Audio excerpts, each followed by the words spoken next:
يس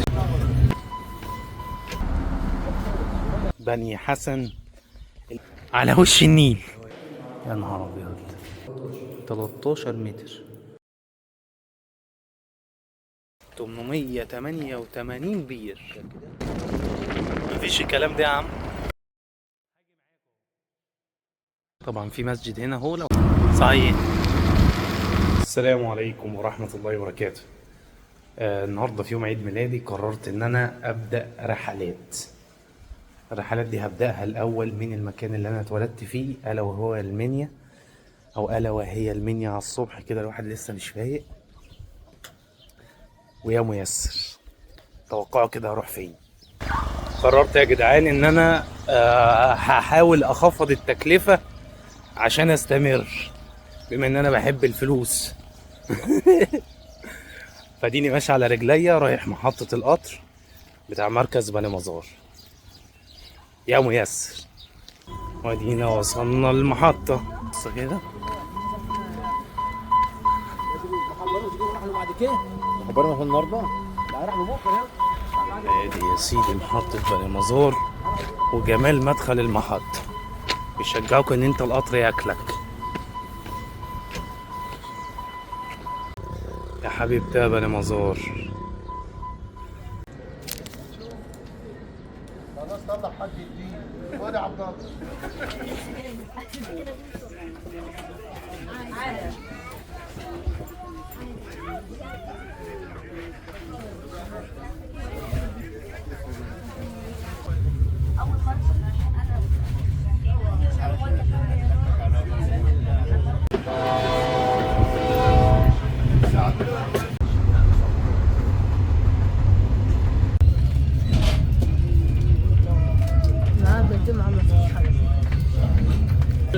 بعد طول انتظار في المنيا اكتر من ساعة واقفين منصحش حد خالص انه يركب قطر.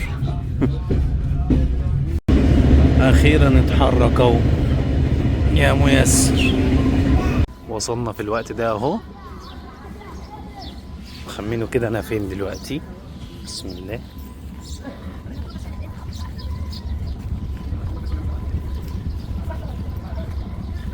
احنا دلوقتي هنا.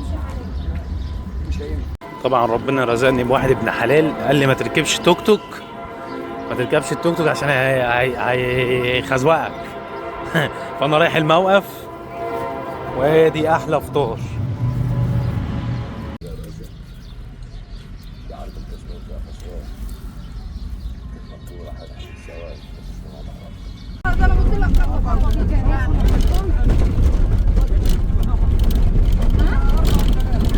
الطريق الى بني حسن.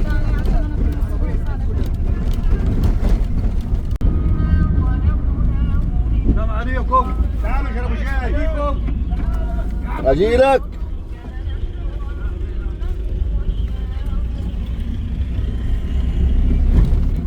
الطريق الزراعي بتاع عشان رايح دلوقتي اركب المعدية. وصلنا للمنظر الجميل ده. لازم نركب المعدية عشان نروح بني حسن. والله دي احلى حاجة فكرت فيها في عيد ميلادي. شوف الجمال. بقالي سنين السنين ما ركبتش معدية.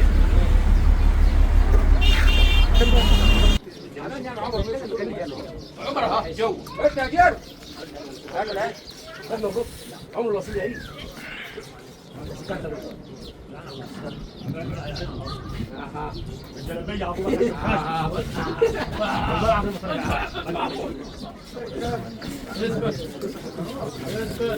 كويسين والله.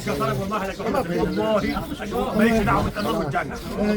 احنا كده في المعدية لسه ما اتحركناش. والله بخير، ما تيجي معانا يا راجل. قوم هناك يا عمر. كويس النبي. هذه جزازه انا تعال بس اخذها مع والله بخير.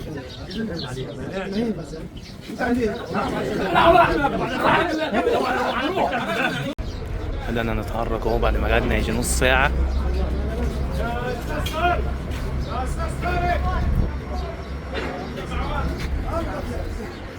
صراحة الهواء هنا نظيف جدا جدا.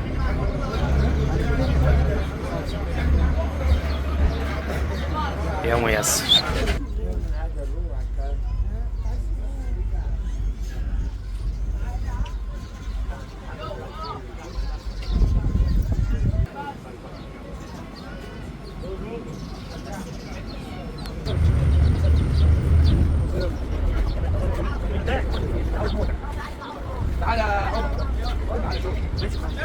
تخيل ان دي جزيره فيها بيوت وفيها ناس وسط البحر. اهي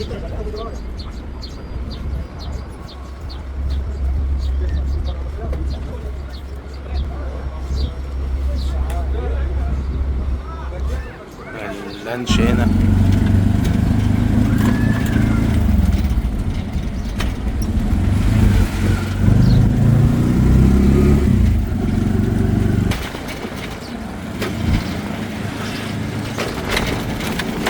وطبعا زي ما انتم شايفين دلوقتي احنا حاولنا ان احنا نصور. دي بقى ليها قصة غريبة. اللي انا سمعته من عم محمد اللي كان سايق التوك توك انه قال لي ان دول كانوا ناس بايرتس. يعني ايه بايرتس بقى بالمصطلح الدارج؟ يعني دول ناس كانوا بيخشوا على السفن يقلبوها. عم محمد اللي كان معايا في التوك توك كان بيقول لي ان هم كانوا بيعملوا حركة ذكية جدا. كانوا بيرموا شبك مصنوع من الحديد، يعني شبك حديدي مش شبك بالحبال. فكان بيلف السلوك بتاعته على المروحة بتاعة السفينة، فكانت السفينة تعطل على ما هم يلتفتوا يمين ويلتفتوا شمال يلاقوا السفينة اتقلبت من أولها لآخرها. فأصدر محمد علي بيك فرمان بان الناس دي لازم يقعدوا معاه. قعدوا معاه مرة واثنين وثلاثة لحد ما جاب اخره منهم وقرر يضربهم. احنا دلوقتي وصلنا اهو للمدخل بتاع الآثار.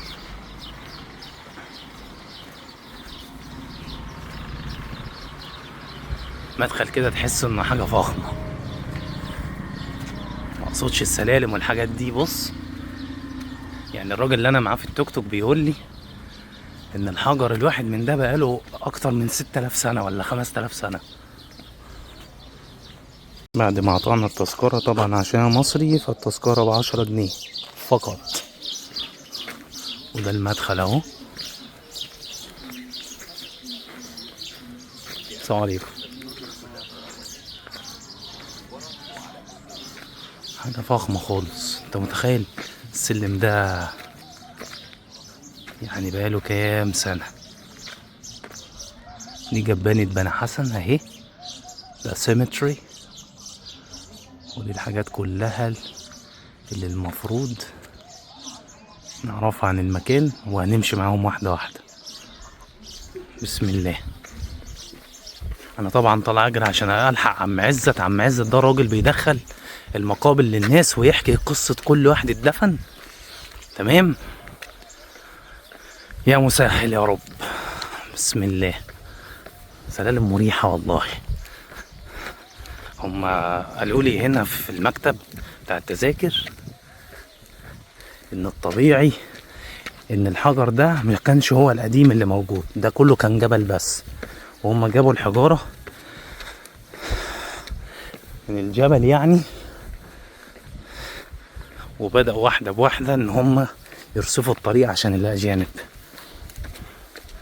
طبعا ما كانش ينفع ان انا اصورهم تحت. بسم الله.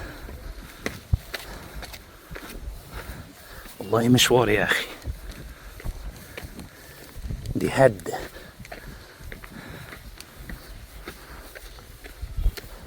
في المنظر، بس المنظر على فكرة الجو هنا ممتاز. حتى الشمس اهي، بس الشمس مش سخنة. الشمس ضاربة في دماغي بس مش سخنة.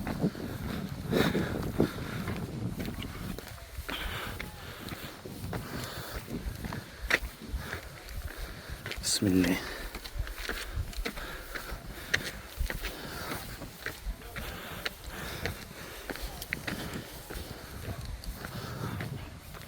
كل دي سلالم يا ديني. بص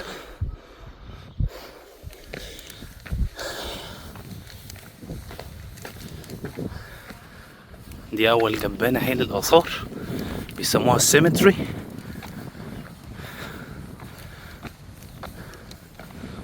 بقى نضيف خالص.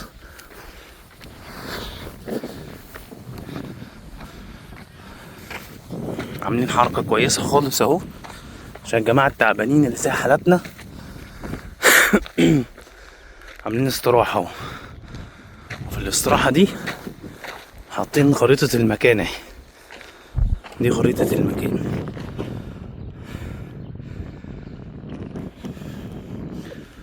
دي خريطة بانوراما فيها كل حاجة. مش عارف الشمس ظهرها ولا لا. نكمل السلم. يا لهوي يا لهوي.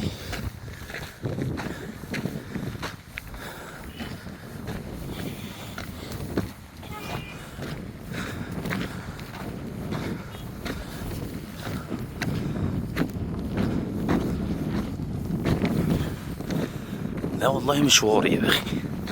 بص انت لازم تجيب فيتاميناتك معاك وانت جاي. مشوار صعب. شوف الفيو عامل ازاي. خلينا اكبر لكم كده. بص حاجة عظمة.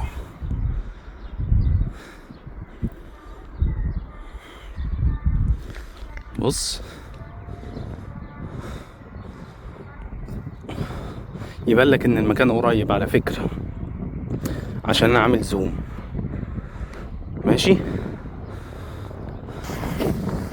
ده كده نظام كهف. كل ما اقرب بحس ان الدنيا دي كلها كهوف. تمام. يا نهار ابيض، ده الراجل في اخر الدنيا هناك. يا نهار ابيض، مشوار والله يا اخي.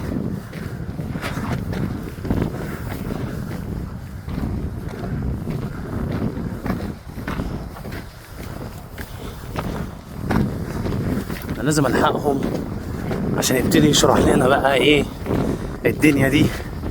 واكيد يعني مش هيكون مجاني، بس مش مشكلة طالما ان الواحد هيستفيد.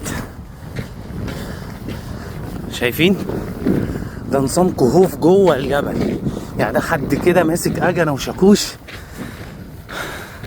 بمزاج، وعامل استراحات وعامل سقوفات وعامل حاجات غريبة الشكل. بص الحجر عشان يتفجر عايز قنبلة.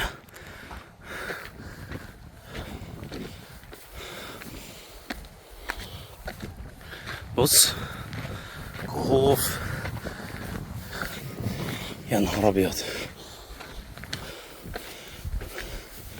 صدق او لا تصدق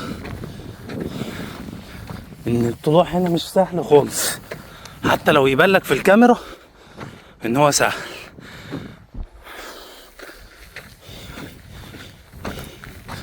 دي اول مقبرة مسمينها المقبرة رقم 29 الاسرة ال11. خليني بقى اجري شوية الحقهم عشان اجوين البورت بقى. طول ما احنا ماشيين بص مقابر في كل حتة. دي طرق اعمالهم وكل واحدة بتعمل ايه. عجبني في الموضوع انه حاطين ساينز كده او لوحات استرشادية لكل حاجة، بس اللي زي حالاتي طبعا هيقعد يقرا مش هيستمتع. تمام. احنا دينا ماشيين اهو. ده جبل فعلا بس انا عامل زوم. جبل اللي هو ما ينفعش تنزل منه يعني، لحد ما الحق الراجل اللي اسمه عم عزت ده. شايفين أنا لسه مكمل. انا مشيت بتاع نص ساعة على فكرة ولسه. عاملين استراحة جميلة قوي. بص العمود نفسه ده الجبل وهم حافرينه، عاملينه استراحات ومداخل. اللي انا بس مستغربه ان في حاجات كده تحس ان هي يعني حتى مش عربية. بص كده دي اول مكان ندخله بعد ما قابلت عم عزت.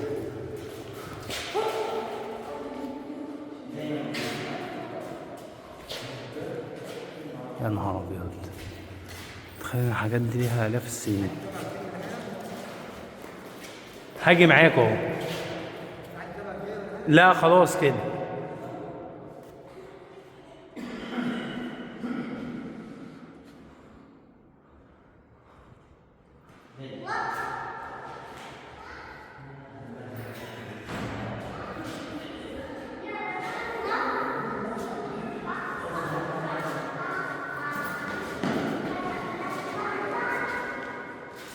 شايفين المكان عامل ازاي؟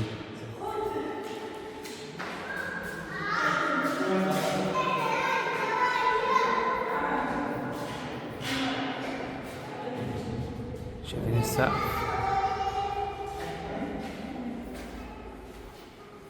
هنا الكرسي بتاع الملك اهو.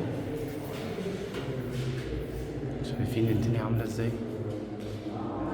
يعني انا بص لما بحط الملمس كده، ده مكان محفور حفر جوه الجبل. ده رخام يا جماعة، يعني حتى الأرضية صلبة يعني.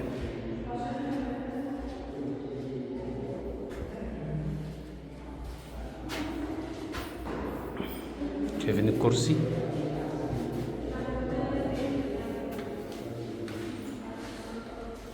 بقول لك يا عم عز،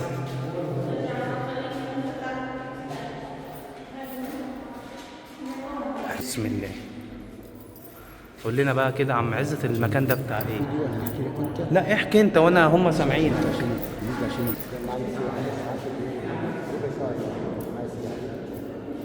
ده خندق اهو. ماشي.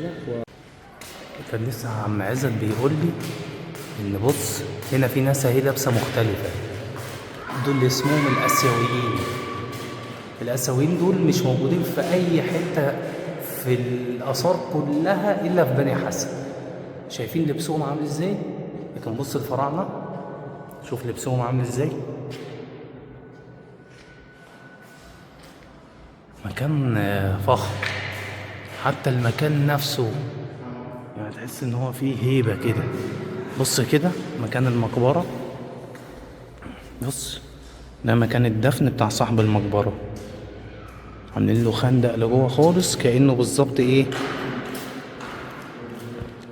يعني زي اللي احنا بنسميه كده الايه مكان دفن الموتى الاسلامي بالظبط. بص بص المكان عامل ازاي. وده المكان اهو، ده مكان حد مدفون برضو جواه ومردوم عليه زي اللحد بالظبط. بص اهو. ولسه برضو هتأكد من المعلومة دي لما اشوف عم عزت. كان في ناس بس كده معاه راح يطلعهم بره وقال لي هجيلك. بس كان غريب الشكل، يعني انت متخيل ان ده جبل من الرخام؟ عشان الواحد يحفر في جبل من الرخام زي ده عايز له كام سنة؟ يا لهوي. الناس دي كانت رايقة خالص. ما هم يا رايقين يا مغصوبين. بص يا عم، يا ديني أم الدنيا يا باشا، أم الدنيا.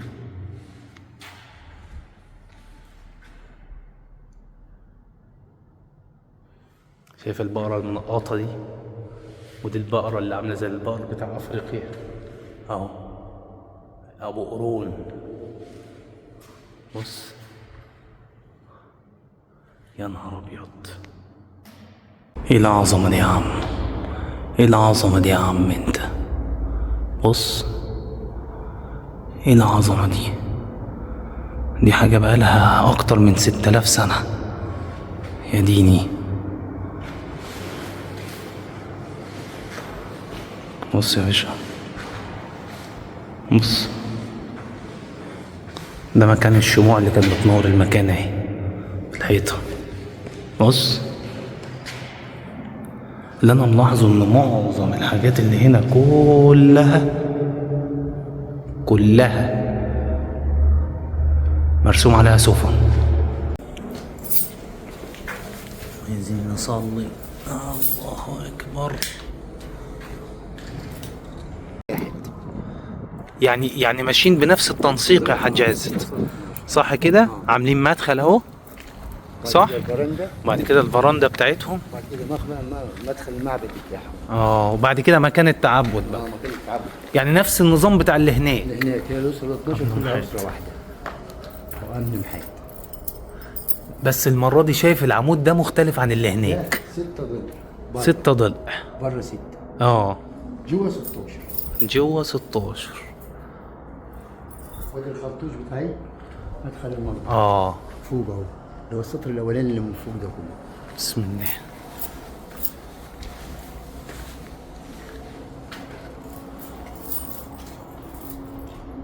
يا اخي ناس عظيمه يا في البوابه قاعدين حرس. لما الحرس بيستقبلوا ايه؟ الزائرين اللي داخلين جوه.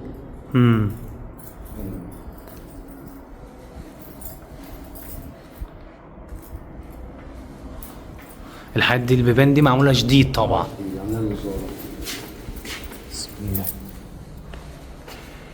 ده صاحب المكان ده اسمه أمن محات. امن محات.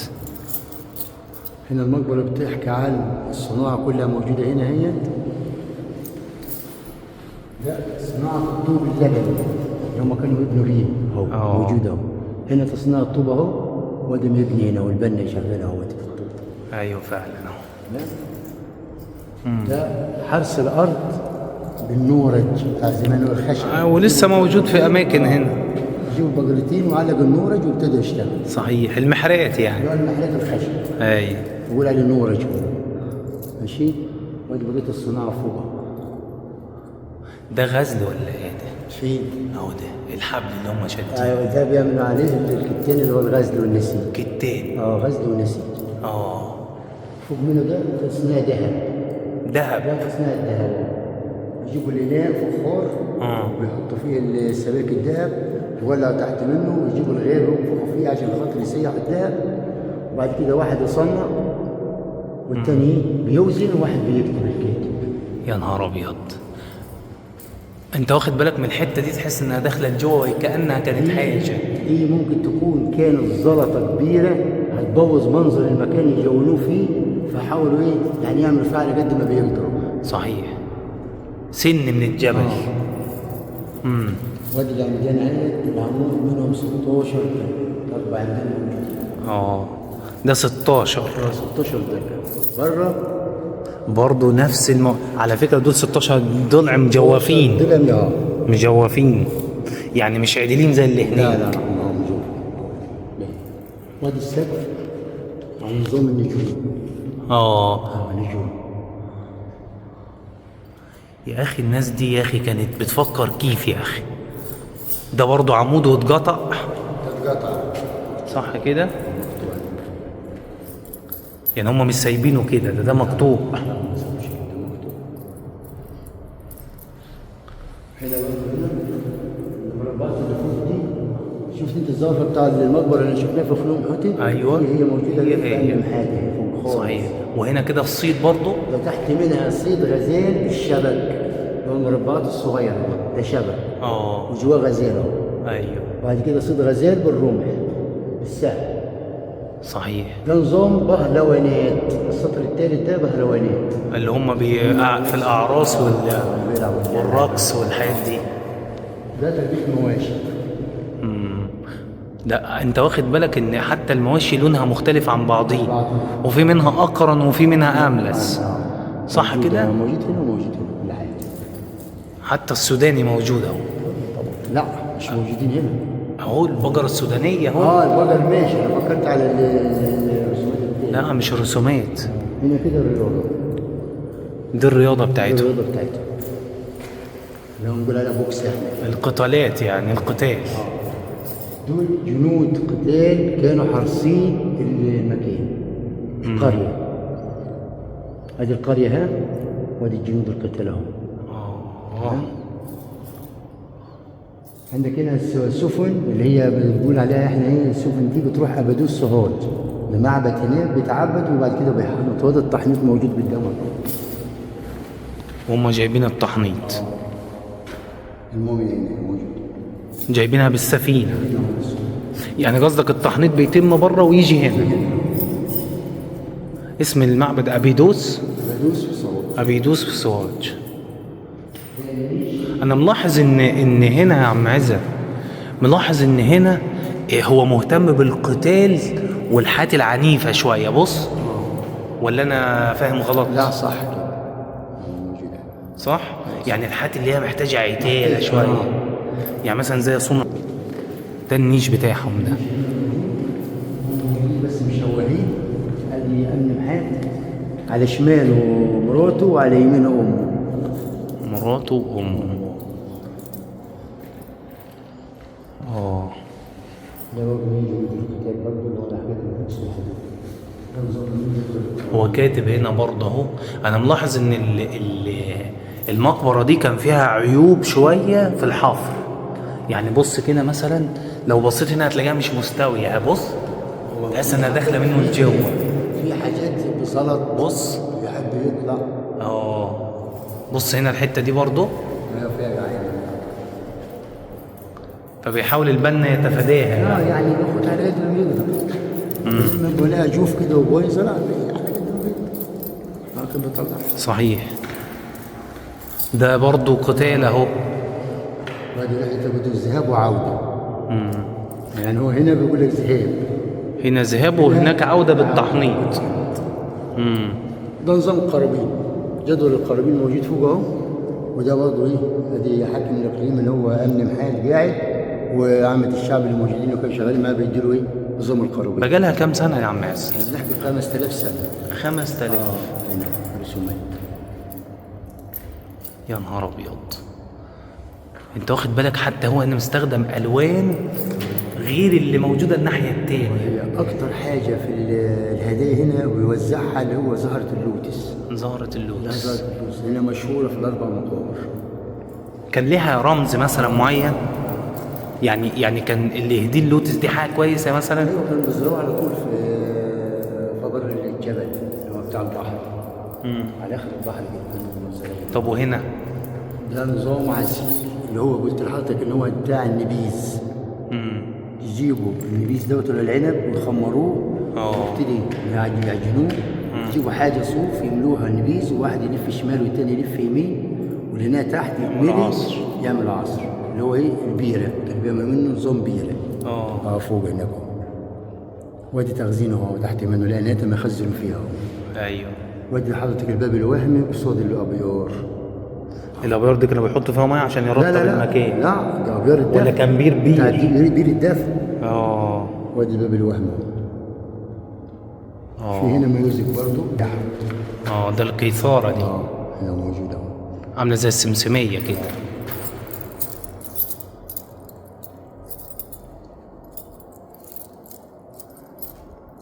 يعني ده في برضه غطة هناك اهو. في حاجات برضه مكتوبه بالهيروغليفي تاني هنا فوق اهي. طب دي كانت ايه دي؟ زي مثلا هي موجوده في المقبره. حاجه مجرد شكل يعني. والسقفيه معروفه اللي بتاع 13 كلها عامه. السقفيه فيها رسوم حجب وفي امن محال نظام النجوم.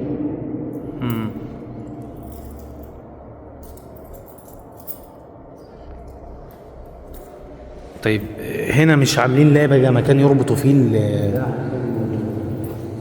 ولا هو دي الحفر دي؟ لا ممكن تكون الحفر دي بس شالت منها الحاجات يعني. بس هتلاقي هنا اهو.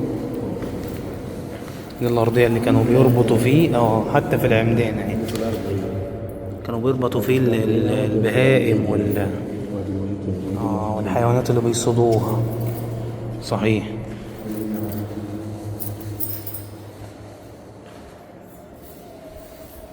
العظمة دي يا عم، العظمة دي.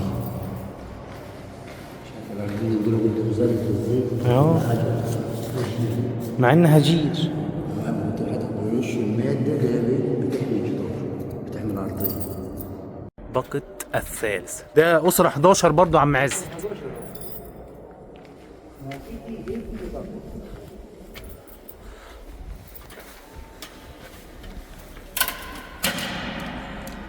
يا نهار ابيض على الوسع، ما شاء الله.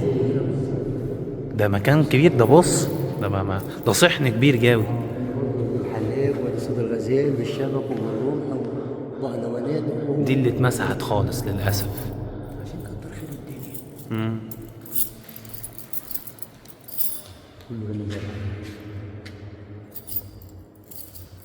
ودي الكتابة اللي هي القبطية. دول مين؟ هو ده باقته ومراته. باقته ومراته. هي ماسكة لوتس ولا رمح؟ لا ده الرمح بتاعها. يعني كان ينفع الست زمان تحارب؟ لا ده هو ماسك الرمح بتاعه. العصا بتاعته. وهي؟ ده زهرة لوتس اللي ماسكاها. دي زهرة لوتس. ازاي؟ ظهر اللص مقفول. ايوه شفت هنا ظهر اللص مفتوح. مفتوحة، صحيح. الناس دي كانت رايقة خالص، نفس الصيد ونفس كل حاجة، حتى الحلاق وهو بيحلق اهو. هو قضية الاختلاف هو الحشد اللي قلت لك عليه بس. ودي انا عشان تعرف ان برضه الجماعه الاخوات اللي هم الرومان لهم كتابه قبطيه بدم الغزالة. دي كتابه قبطيه. ده يعني طب انت ما تعرفش هم كاتبين ايه؟ لا اصل كتابة قبطية قديمة دي، لكن ما تتمسحش عشان دم غزال، صح؟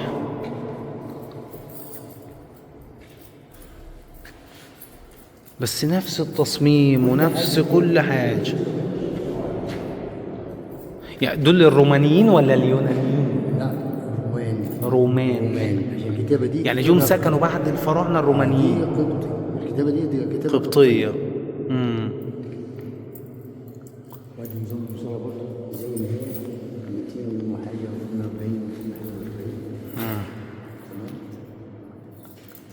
للأسف الحاجة دي اتمسحت. لا هي بص مضمون هنا بالرصاص اللي هو الالوان الرصاص اللي هم كانوا بيعملوه. بس هي الالوان ما كونتش. بص كده ما كملتش. ما كملتش الالوان بس ما توش. يعني هم نفسهم اللي مش كاتبينها. بص في حاجات هنا معموله رصاص بس مش كامله. افتكر حد مشخبط على الحيطة. هذا نظام وده نفس القتال ده حيطة كاملة معمولة. ايوه كل رسمه بتختلف عن الثانيه. صحيح. هنا نظام برضه ايه اتيتيود. ده نظام النبيذي اللي انا كنت لاحظتك عليه هناك. الموديل اللي فوق كله ده النبيذ. النبيذ. ادي توم جيري هنا. ادي الجوت وادي الفور وادي الجيرت البونبون اللي هنا هو اسمه توم جيري.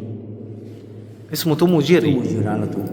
هو لاجل ما حد تقول له توم جيري بيفهم على طول. مصري عارفين يعني طول ما بص بالصوره هو عارفها. طب يعني كانوا بيعملوا ايه هنا؟ على هو فين؟ هم حاطين رسمه بتقول ان في يعني اسمها توم جيري اللي هو لعبه القط والفار لعبه الحيوانات. وادي باب الوهم اهو. ده الباب الوحيد يعني هو مدفون هنا. لا هنا في الابار هنا. ده نيش مكان النيش بتاعه. بس هنا معمول صغير شويه. نيش.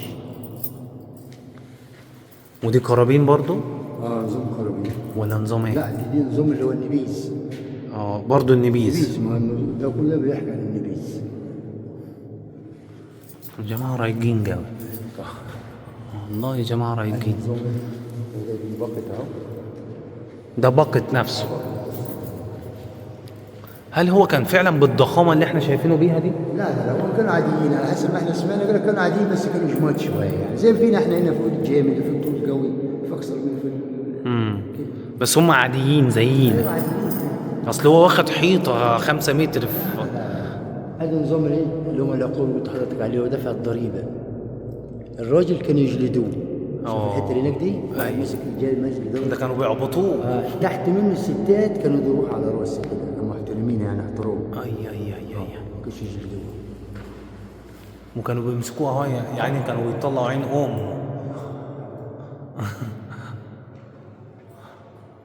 يعني ده اللي ما كانش يدفع الضريبه. ده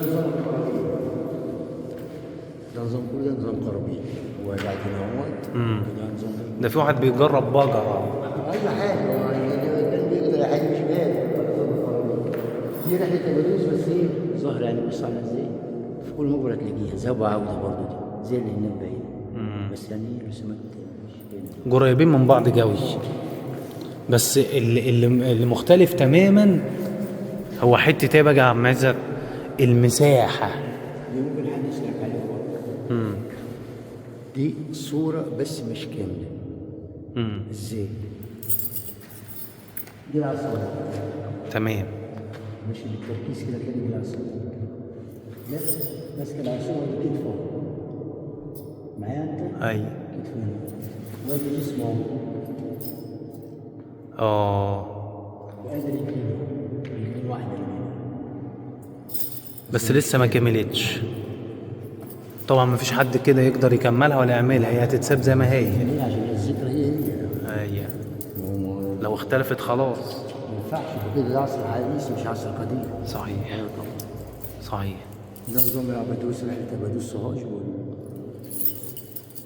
لكن هي الأسرة ال 11 أسرة واحدة. صحيح. تخيل ناس فرغت حياتها عشان تتخلد في الحياة. يقولك إن الذكر للإنسان عمر ثاني. لما الناس تذكر. أنا شايف بقى دلوقتي قدامي صورة، يلا بينا نشوف الاسترشاد ده بيقول إيه. ده كده بكل بساطة هيئة الآثار عاملة لنا زي جدولة أو زي استرشاد يلخص المقبرة اللي قدامك، مكتوب فيها بالإنجليزي وبالعربي ومخطط هندسي 2D و 3D بنفس الألوان بنفس الصور وكل حاجة. نروح دلوقتي لل11 خيتي، الأسرة 11. خلينا نبدأ الأول بالصورة هنا أهو.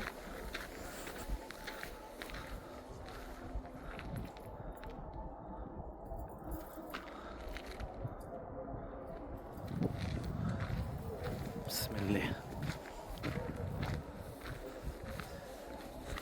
تعبتك معايا يا عم عزت، الله يبارك فيك.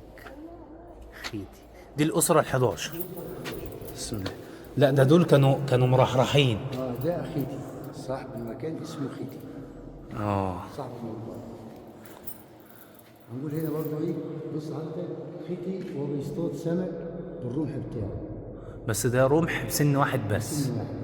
غير الخيوم حطت بس اللي هو كان بيصطاد بسنين. لازم تقول متجوز 2. هو خيط على المنظر كده يعني. ايوه كده الزراعه دي اللي البر بتاع نهر النيل اهو. ظهر اللوتس عندك برضه بيصطادوا سمك، وادي ظهر اللوتس اهوت مقفول ومفتوح.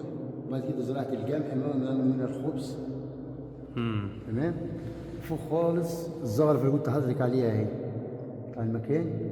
هي بس اللون اختلف. تحت منها على طول اللي هو صيد الغزال بالشبك. بعد كده صيد غزال بالرمح. تمام. صحيح. ده نظام حلاق. كان بيروج عليهم. ماشي. بعد كده نظام بهلوانات، الستات وحديها هيت والرجاله وحديها. نظام بهلوانات والرقص بتاعهم والالعاب بتاعتهم. شفت الشيله دي؟ بنشيلها لبعضنا زمان اهي. ايوه واحد يشيل واحد كده. صحيح. في برضه لعبه تانية هنا. كان واحد يطلع فوق واحد ويجري بيه. تمام. في حاجه هنا برضه اللي هي بنقول عليها دي كان زمان بنقول عليها السيجه. سيجه. يعني الوقت حاليا نقول شطرنج. كل حاجه برضه مرسومه موجوده واحنا بنعيدها من غير ما نحس. كده نظام الغزل والنسيج. ده بيضربوا كتان. نظام الغزل والنسيج ده كده. لحد ما يطلعوا سجاده زي دي مثلا. ايوه زي كده. ايوه. هنا بيشد الخطان الاول. صحيح. ماشي. بعد كده بياخد على المربع، بعد كده هنا كده يجي واخد تربينها، بعد كده بياخد ده الالوان اللي هي الاخضر صبغه زي ما هي شكل اهو. كده احلى منظر عندنا ما تلاقيش كلنا حاسس بس. ده خيتي ومراته بعد العرس بتاعهم في الصباحيه بتقدم له زهره اللوتس هديه. فين العرس موجود اللي هو الزواج.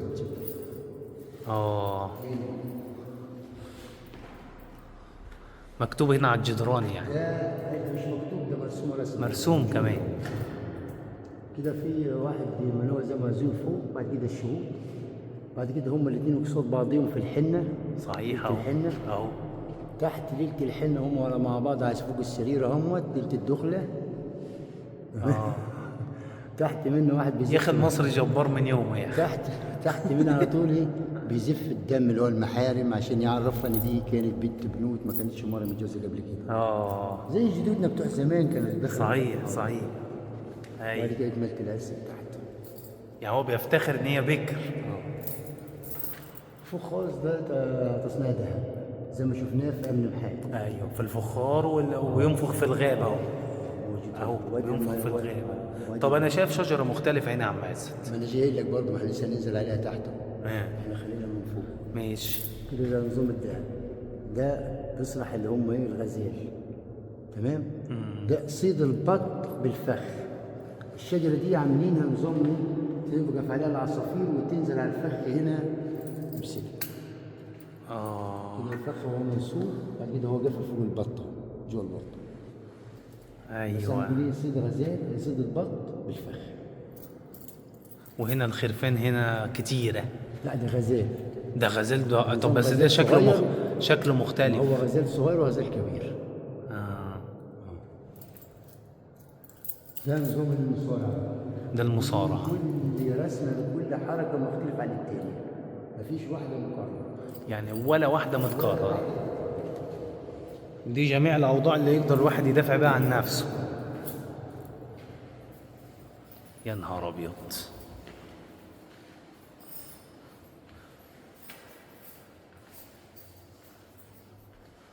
هل حد عدد الرسومات دي حوالي 240 241 حاجة زي كده. طب وهنا؟ ما أنا جاي لك هنا. ده عشير النبيذ اللي أنا قلت لك برضه في أمن محاد بحري. صحيح. أهو بس الجماعة دول هنا كانوا ظاهر. كيفة يا عم عز. هنا كده ده ظاهر أهو. أيوه. شاف حتة الصورة العصارة. كده، واحد باصص كده واحد باصص كده. عكس بعض. اللي ايه نازل في ايه النبيذ. ماشي. صحيح. هتخش هنا كده تلاقي شايلين واحد شرب سكر شايلينه فوق خالص اهو. حقيقي. دي رضوعة طبيعية، بتعرف كيف بترضع العيل. شوفوا قاعدة العيل عاملاها ازاي. شوف عاملة رجلها ازاي، شوف بترضع العيل ازاي. وهي بترضع العيل برضه بتدي واحدة على اللي بتعزف والتانية بتغني. عشان يطلع ايه؟ شديد. ده خيتي ودي زوجته. ده مهتم بيها قوي يعني. ده تاني مرة دي. ده في مرة ده هنا بص. ايوه هنا واحدة أهو. وهنا واحدة. وهنا واحدة. ده نظام بقى ايه، أول صورتين فوق دول يوجا. أيوه. اللي هو مدافع دماغه لتحت ده واللي جنب منه ده اسمه يوجا، اللي هم أول صورتين. خش على تالت صورة ده فك الظهر اللي هو المساج. صحيح. نظام مساج.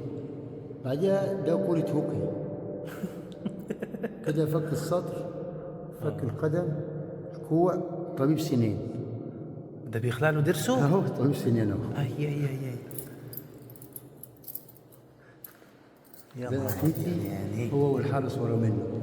واحد مسك له المروحه اللي هي الهوايه عشان ما كانش فيه شمسيات زمان. وادي واحد شايل الصندل. صحيح. دول اللي هم الجماعه اللي هم الناس اللي هم القصيرين. في وقت كمان برضه عندنا احنا زمان بتاعنا فيه اللي هم القصيرين دول. دول اقزام. اي. ده بيمشي بيهم من باب الافتخار يعني. هم كلها مش. وبرضه معاه ايه هو ده جرد ده ولا ايه هو ده؟ لا ده اللي هو حيوان هم اللي هو الضخم ده اسمه ظبي يعني. اسمه ده نظام كلب. لا اللي تحتيه بقى ايه هو؟ مش متذكر. اصل دي شبه الجرد اللي احنا شفناه هناك على شجره التين. لا ده مش جرد ده. بص رجليه هنا. لا مش ده، انا اقصد الاخضر ده. لا مش جرد. بص الجرد مش شكل. وكاتب طبعا اهو هو بيعمل ايه. ايوه طبعا.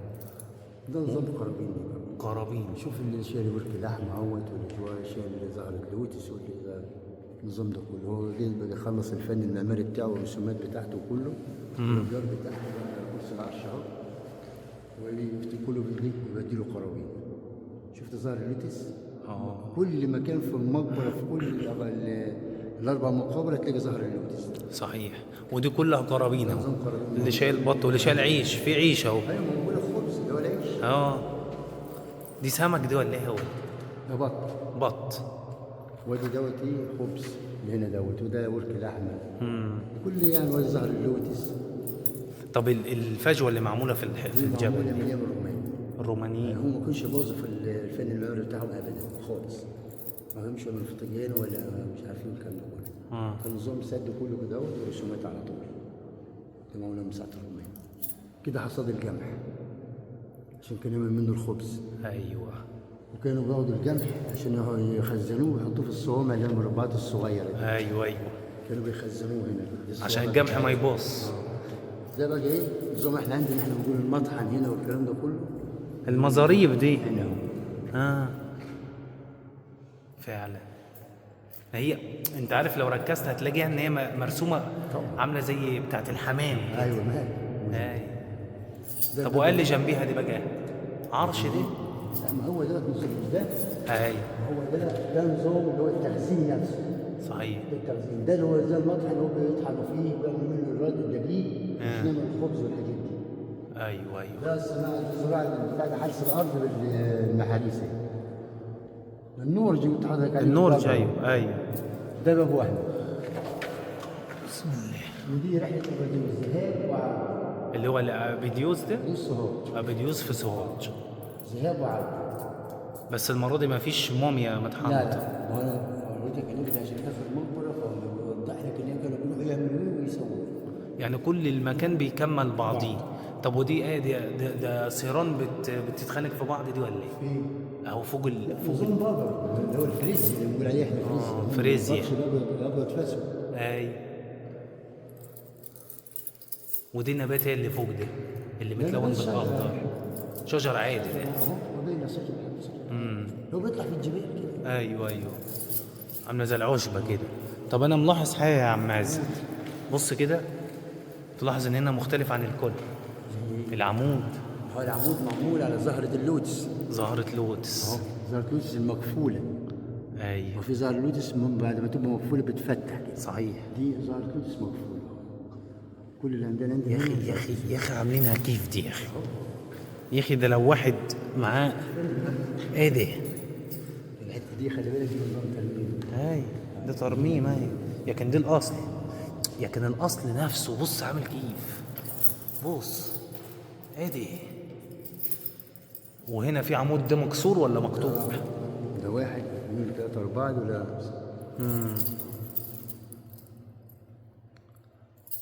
الله اكبر. بس انا ملاحظ هنا برضو ان احنا عندنا ايه؟ مفيش مكان يقعد فيه في كرسي زي كل واحد. مفيش نيش. امال ايه هو ده بقى؟ في بطن. ايوه. طب ايه هو ده بقى؟ ده بير الدفن اللي هو 24. لا خلينا في دي الاول. دي انا اقول لك على بعد كده. ده بير الدفن 24 متر. 24 متر تحت. اخر 24 متر في اوضه الدفين كده ماشي يمين هنا. الله اكبر. يعني ماشي هناك. هو حوالي 4 متر في 4 متر كده مكان الدفين نفسه. تمام. ده الحجاره الصواني اللي كنت حضرتك عليها اللي هي نحتة الحجر اللي احنا فيه ده حاليا. اللي هو بيستخدموا الحجر انه ينحت الحجر. اسمه حجر صواني. حجر اللي هو الحجر الجامد. كانوا بيستخدموه في تحفيف البير اللي زي ده كده وتشوف سن البير نازل لتحت زي القلم. وعاملين مكان رجول يطلعوا وينزلوا منها. ده مكان الحبال اللي بيربطوها في الارض عشان ينزل البير اهو.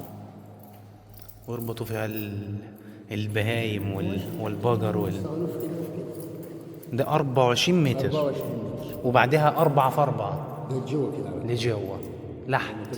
هو لحت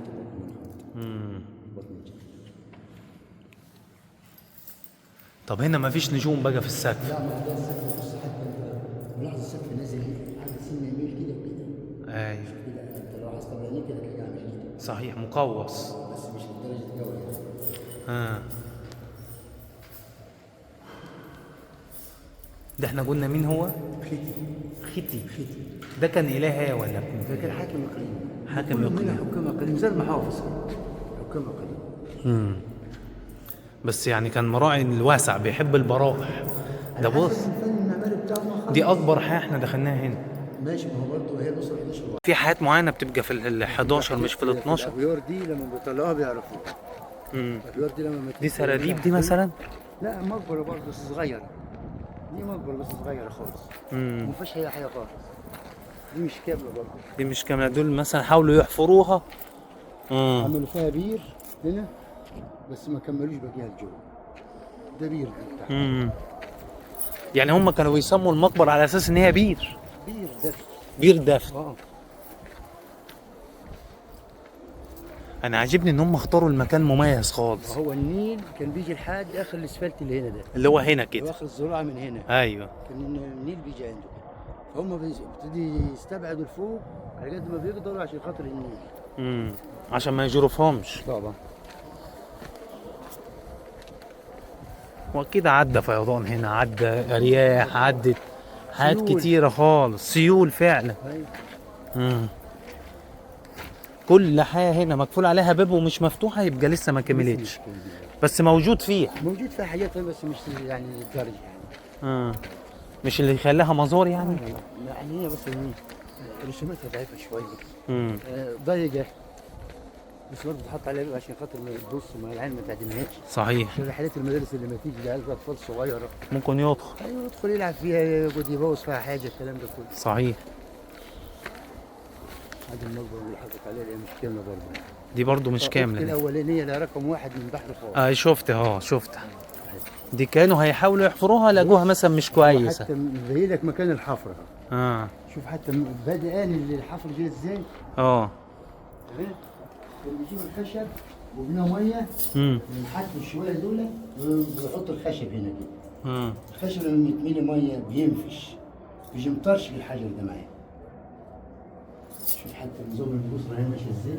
صحيح. بس هو ما كملش، هو ابتدى حتى يعني بص مكانهم ما كملش، ادي مكان النحت وبيجي كده، بيجي من هنا كده وينزل بيجي تحت زي ما انت شايف حضرتك. صحيح. بس ما كملش. صحيح. زي كده اخر. ممكن نظام الحدث يكون مات، يكون يعني ما كانش لاي سبب من الاسباب يعني. صحيح.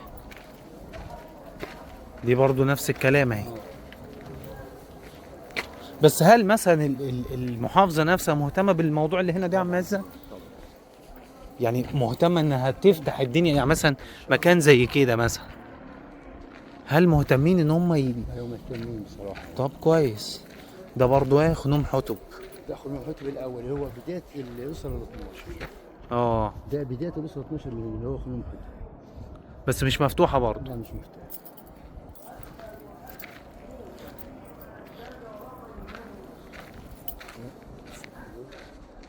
انا ارجع واقول برضو يا عم عزت ان اللي محل المكان هنا ان واحد يبني بيته على وش النيل، زي الناس اللي تحت دي، يعني رايق. مش عايز من الدنيا حاجه. طبعا بعد ما طلعنا شويه سلالم مع الحاج عزت الله يبارك له يا رب، ادينا نازلين اهو. ودي الابار كم بير؟ 888 بير. 888 بير اهو محفورين اهم في الارض. دي مش حجاره مرميه، دي ابار، بس التليفون مش جايبها. 888. اصور واحد فيهم. بسم الله. ده على سبيل المثال، دي ابيار مردومه اهي. بير يعني مقبره. بير دفن. ايوه. يعتبر السلالم هنا الحمد لله مريحه يعني، بس هي بعيده خالص. سهله. هي ثلاث مرات بحر، لو حد يجي ممكن ينزل معاك لحد اخر السلم وحد يجي تاني. واطلعها تاني. دي بين حسن القديم اللي هناك. محمد علي لما كان حاكم مصر. صحيح. كانوا الناس بتوع بن حسن دول كانوا بيشطبوا السفن اللي هي مبحر ومقبله في النيل. فاشتكوا مره واثنين وثلاثه بتوع السفن، ما لقيش منهم فايده. محمد علي ضربهم بالمدافع مره واحده. يعني الاسطبل دي في مكان ضرب؟ لا ده هالس بن حسن القديمه اللي هي القديمه دي. ضربهم بالمدافع. ياك البيوت اللي قدامك دي يا باي، يعني دي بقى لها ازيد من 1000 سنه. كتير ها. اللي مستغربه برضه يا عم عزت ان الجو هنا مش حار. لا الجو كويس، يعني جبل اهو في كل مكان، بس الجو كويس جدا. جبتهم يجوا بدري. يعني اللي يجي هنا يجي بدري. 9. وانا انصحكم ان شاء الله ان انتوا تبقوا مع عم عزت، وهسيب رقم تليفون اهو. طبعا في مسجد هنا اهو لو حد حب يصلي، وده المكتب اللي انت بتقطع منه التذكره. تمام. ودي لوحات ارشادات، ودي البوابه اهي. ادي يا سيدي الريستورانت المطعم، وبعد نقطة الصبح.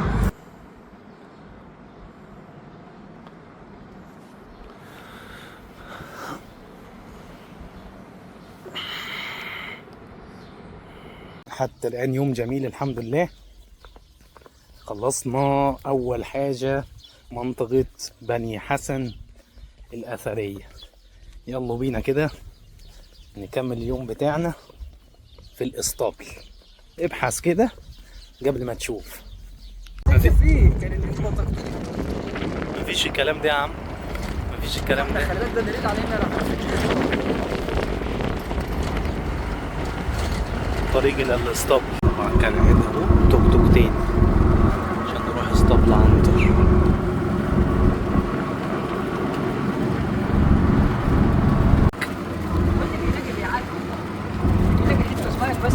أنا مش عايز اقول لك ان انا سامع عن المكان هنا بقالي فتره كبيره وما كنتش متخيل ان هو بالحلاوه دي. انت عشان ممكن تكون مش مهتم بالحاجات دي فمتهيأ لك ان هم شويه طوب يعني، لكن انا الحياه ديت انت عارف بتحكي لك حكايات 5000 7000 سنه. بص شايف الجمال.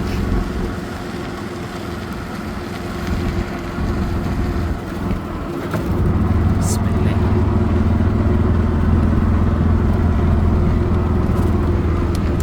اسطبل عنتر اهو.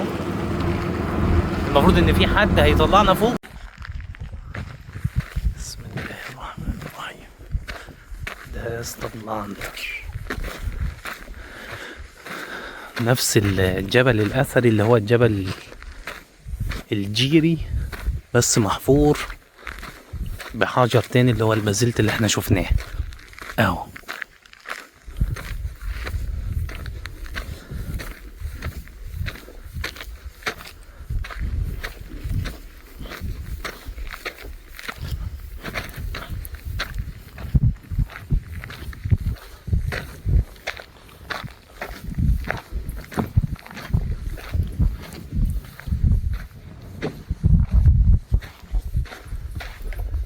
للأسف مقفول.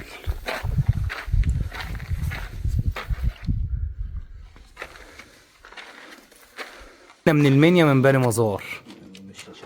الله يبارك فيك. بسم الله الرحمن الرحيم. احكي لنا بقى يا ريس كده عن المكان واحدة بواحدة كده. بسم الله ما شاء الله. العظمة دي يا عم.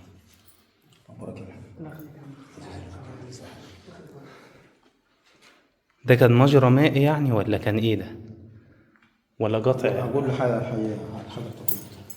المكان ده عباره عن يعني اسطبل عنتر باسم شهره. اسم شهره، لكن المكان ده ملك المعبد ده عملت الملكه حتشبسوت. عباره عن صرح مكون من 8 اعمده، الاربعه الاماميين موجودين هنا، والاربعه للاسف القصارين دول مهشمين دول كان عمدان. كانوا بيظنوا اللي ايه اتهشم واتكسر على ايام الرومان. طبعا كانوا ظانين العمدان دي كان فيها حاجات يعني مثلا ايه جواها يعني ذهب بتاع حاجه فقطعوها يعني اسرار من اسرار المكان مقطعينها. طبعا المكان ده طبعا فيه تسوق. التسوق ده فيه 12 إله الموجود هنا. ده التسوق ده النادر في يعني على مستوى المنيا كلها، على مستوى المناطق الأثرية اللي في المنيا كلها. دول 9. دول 9. في تسوع ما يبدأ من 4 وفي تسوع 6. لكن طب ايه هي قصة التسوع دي يا عم محمد؟ التسوع ده في ناس بتقول لك دول كانوا حكام المكان. او مثلا ايه المكان ده مثلا التسوع ده مثلا 12 اله، كان كل اله بينهم بيملك الاله يعني زي حاكم دوله بيحكم المكان سنه الاقليم يعني. ايوه. ودي الملكه اهي. ودي طبعا الملكه او الالهه بخت. الالهه بخت دي اللي واخده قرص الشمس، واقفه هنا ايه واخده قرص الشمس. قرص الشمس ده يدل لك على ايه الفتره اللي هي مسكتها ما حصلش حروب ولا دمار في الارض اللي في هذا المكان يعني. اللي زي ما تقول لك ايه كرسي الشمس ده، الكرسي زي ما بيدل على الهدوء. النهارده الجو طالع شمس وكويس يعني ده رمز للهدوء يعني. رمز للهدوء يعني. ما حصلش في الفتره اللي هي مسكتها ما حصلش حروب. وهي اساسا هي الملكه باخت دي او ليلها باخت هي الوحيده اللي مسكت المكان ده، اكتر واحده مسكت المكان ده هي ليلها باخت. واخده صورتين هنا. ايوه وهي قاعده. هي واخده جهه الغرب والشرق. ايوه طبعا. واخده منظر هنا هي وقاعده على كرسي العرش. هي هنا في ناحيه اليمين هنا واقفه وعلى كرسي الشمس. صحيح. وهنا على ناحيه الغرب وهي قاعده على كرسي العرش وفوق منها ايه كرسي الشمس. لكن هي واخده هنا صورتين اللي هي تدللك عليه اللي مسكت الشرق والغرب، مسكت الاقصر في الغرب وهنا في المنيا مسكت في الشرق. طيب ليه المكان هنا كده محفول؟ المكان ده ما خدش الفينش بتاعه، المكان ده كان هيتطور وهيتعمل دورين. دور ارض ودور تاني، بس كان هيبدا بسلم من ناحيه اليمين. بس للاسف المكان ما خدش الفينش، يعني هي ما خدش الفينش بتاعه. انت دكتور وفاهم الوضع. ما خدش الفينش بتاعه، لكن هو يعني زي ما بتقول لك ايه فضل على الوضع بتاعه الحالي. يعني ده مش بير يعني؟ لا ده مش بير، ده اثر قطع في الارض بتاعته. هو اساسا المعبد ده اساسا كان بدايته من هنا. بص بدايته من هنا. ده كله قطع في الارض في الصخر نفسه، مش ارضيه المعبد دي. مش ارضيه المعبد الطبيعيه بتاعته. ده بص يا دكتور من هنا اهو، من هنا كده والارض اللي تحت ده اساسا من الارض المعبد ده مقطوع. حصل لما بقول لك حصل خراب وفي دمار يعني. طب والفتحات دي الفتحه دي نظام مهرب كانوا عاملين مهرب فيه وادي او نفق بيطلع فوق الجبل من الناحيه الثانيه. يعني لو تطلع من هنا تخش في وادي يطلعك فوق الجبل خالص. مثلا على ايام الرومان طبعا مثلا وكده احنا وقاعدين هنا ومثلا في عدو جانا، طب هنهرب ازاي؟ عاوزين نطلع نملك العدو ده، نيجي طالعين المهرب ده نطلع فوق الجبل طبعا ايه ونملك العدو اللي تحت مننا. طب وده برضو من الرومانيين ولا على دي واخده على ايه؟ في صور هنا بتدلك على ايام سيدنا عيسى. في صوره هنا بص دي صوره لستنا السيده مريم، او واخده هنا برضه واخد رسم الصليب هنا. وفي بجد النقوش يعني، بس ده عصر متاخر يعني على ايام الايه الرومان. على ايام الرومان. يعني الرومان برضه جم هنا. ايوه طبعا هم اللي خربوا المكان، هم اللي دمروه. والعمدان دي يا دكتور واخده النقوش اللي عليها دي. العمدان واخده النقوش دي،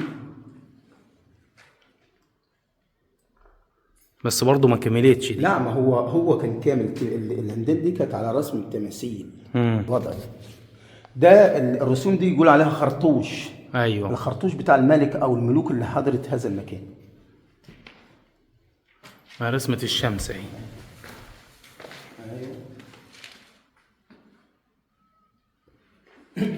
التربة مرسوم عليه برضه واخده ايه اللي لها واخد وقفه هنا برضه. هنا في الرسمه دي نفس الوضع برضه، هي اللي لها واخد هنا كده، وفيه مالك هنا ويتقدمنا على الكرابيك بتاعته. وهنا برضه في الناحيه اليمين برضه نفس المنظر ده.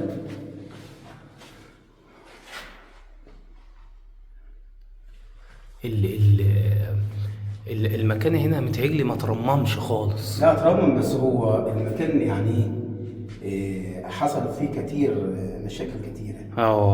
المكان ده اديله 5000 سنه. ايوه كتير خالص. 5000 سنه يعني. حصل هنا في الصاله الثانيه. الصاله الثانيه على الوضع بتاعها ما حصلش فيه نقوش ولا حاجه. هنا دي بيقول عليها نيشه واخده اللي لها باخت برضه، واخده اللي لها باخت هي اللي واقفه دي. ايوه بس مش واخده لون يعني. مش هو اثار الدج بتاعت الحفر لسه موجوده لحد دلوقتي. ايوه ده هو اثار الطبيعه بتاعته من ايام ما هو بدا في شغل، بس ما خدش الفينش يعني. الرسم اظن كان هنا بيحاول يرسم هو. ظاهرة في التليفون من فوق خالص. اللي شرح عن هذا المكان يا دكتور، الدكتور اللي خد الشهاده بتاعته عن هذا المكان الدكتور اسمه الدكتور صلاح عبيد. زي هنا يا دكتور زي كده بص، زي الوضع ده، زي الوضع ده بص. الوضع ده يعني ما اترسمش عليه، اللوحه دي ما اترسمتش عليه، ما اترسمتش، لكن ده اترسم بس مع زي دكتور لما ممكن هتمحر حيطه انت بالبلدي كده وعملت لها هنجاشه الاول، ما تعمل لها هنجاشه عشان خاطر المحاره تمسك نفس الوضع، نفس الفكره يعني. لكن الوان السقف نفسها بايظه خالص، وما فيهاش النجوم اللي في الناحيه التانية خالص اللي هي في الاثار بتاع بني حسن. لا الاثار بني حسن دي يعني منطقه زي الواجهه بتاعته واخده اللي حصل، يعني مين اللي عمل المكان ومين اللي التعريف بالمكان، التعريف يعني. بالمكان بالظبط يعني. بس تذكر فيه الملكه ان هي قامت ببناء هذا المكان واللي قعدت فيه كل حاجه. طيب المكان هنا يا عم محمد اتحفر او اتنجش بمعدن ولا زي هناك بحجر؟ لا بحجر برضه. ايوه اللي هو الحجر النوع اللي هو الشديد. النوع الشديد ايوه، كان على ايام الفراعنه. يعني حجر واتنجش بحجر برضه. ايوه. انا ملاحظ ان مليانه سراديب على الجنب كده، يعني فتحات كده. هو المكان ده كان هيتعمل على اكمل وجه، بس هو للاسف ما كملش. العطل فين؟ احنا كده في اسطبل عنتر، وده اللي زي ما سمعتوا عم محمد اللي ماسك المعبد اللي هنا. اديكوا شايفين المكان حاجه عظمه يعني، هتخض. تخيل واحد يحفر في جبل، انتوا متخيلين؟ بص سراديب. بقول له انتوا ما بتطلعوش الحاجات دي ليه؟ بيقول لي دي عايز ميزانية دولة عشان تتظبط وتتعمل. وادي التوك توك معانا اهو، احنا رقم 1. التوصيلات هنا كلها توك توك، الا لو انت معاك عربيتك الخاصة، ولا افضل ذلك عشان الطريق زي الزفت. بسم الله. احنا رايحين دلوقتي نشوف الغرفة التانية للملكة او المعبد زي ما بيسموه. ادي عم محمد اهو.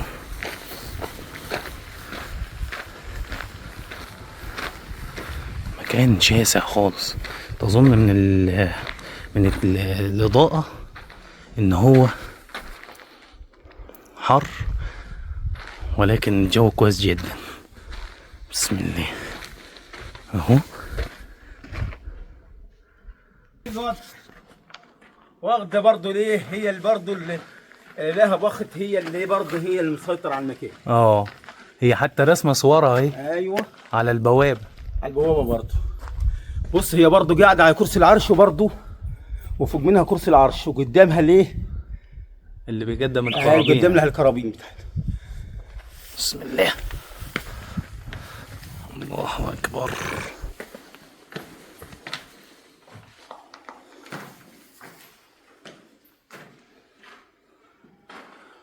ده ما كملش. ده ما كملش يعني. ده هو المعبد التحنيط، المعبد التحنيط الوحيد اللي في محافظه المنيا هنا. ايوه. المعبد الوحيد اللي في محافظه المنيا هو معبد التحنيط ده بس، فقط لا غير. كانوا حنطوا فيه البني ادمين والجثث والبني ادمين والحيوانات. دي مكان بقى يعني اللون الاسود ده اثر التحنيط. ده اثر التحنيط. وده مش بير؟ ابوار دفنيه. بير. ايوه ابوار دفن. بس ما فيهوش اي رسومات. لا ما فيش حاجه غير الرسم البرونيه بس.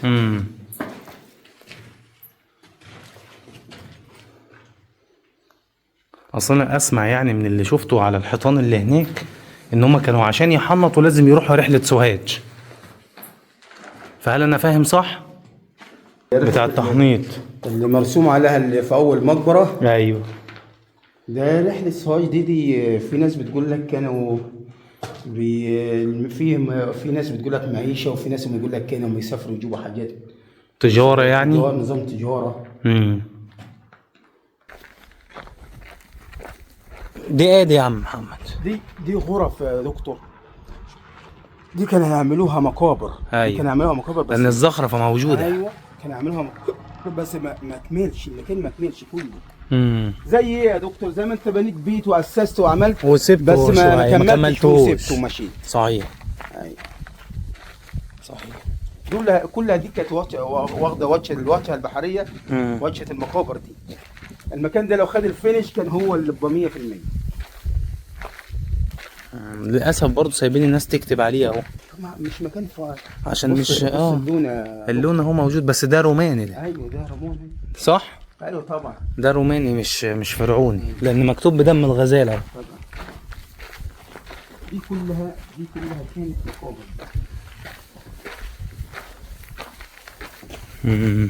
دي كلها كانت مقابر. ابار اهي. ابار. وبص كل ده رسمات مقابر. بص يا دكتور الحته دي هي اللي ايه اللي بقول لك فيها ايه؟ رسمه الحصان. لو وقفت هنا يا دكتور كده ودججت هنا كده، بص، او دججت دي دماغ الحصان. بص ده حصان، ده الصدر بتاعه دجج فيها كده الكتف ورانا، ودي الرجول بتاعته. وفي حصان تاني هنا، حصان صغير. ده حصان كبير وده صغير ده. بص يا دكتور مش واضح. بص اقول لك، ده كانوا يعملوا، بص كانوا يعملوا ايه وبعد كده يعملوا ايه؟ يعملوا حته يسووه بماده. ده بص دي الماده اللي كانوا بيرسموا عليها. ده لكن ده على الطبيعه بتاعته. بص يا محمد رسمه الحصان، شفتها؟ ده هنا برضو تابع كل دي تبع، هو تبع المنطقه ده كل دي يعني عيله واحده. أيوة. او دي اسره واحده. دي اسره واحده. أيوة. حتى المكان اللي طلع له بسلم ده. ايوه دي مقبره بس لسه ما كملتش لسه. لا هو فيها شغل دكاتره بينظفوا فيها وبيعملوا فيها عشان ايه يعني ايه اما يهيئوها للزياره يعني. الزياره.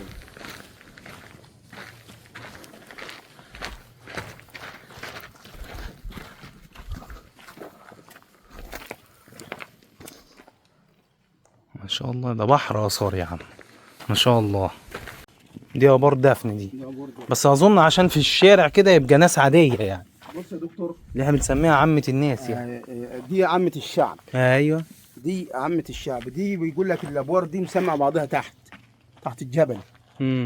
بص حتى تبص للبير واخد الفتحه اللي ايه الناحيه اللي هناك نازل تحت الجبل. كلهم كده كلها مسمع بعضها تحت الجبل.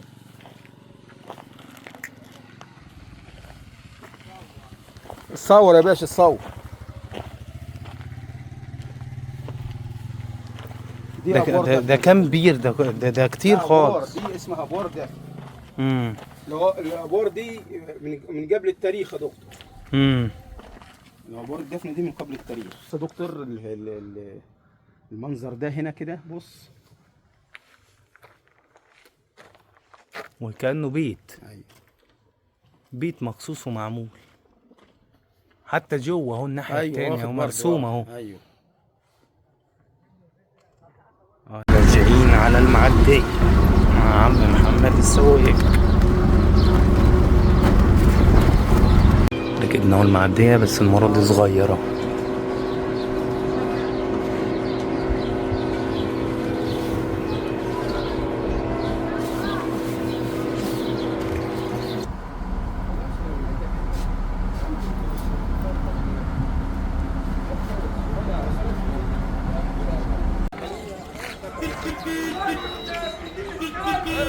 ودينا رايحين نقطع التذكرة.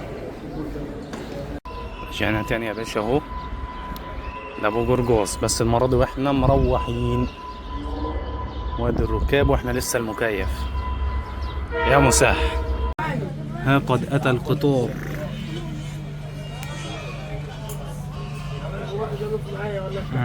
يا ميسر. طبعا تكييف القطر عامل شغل عالي.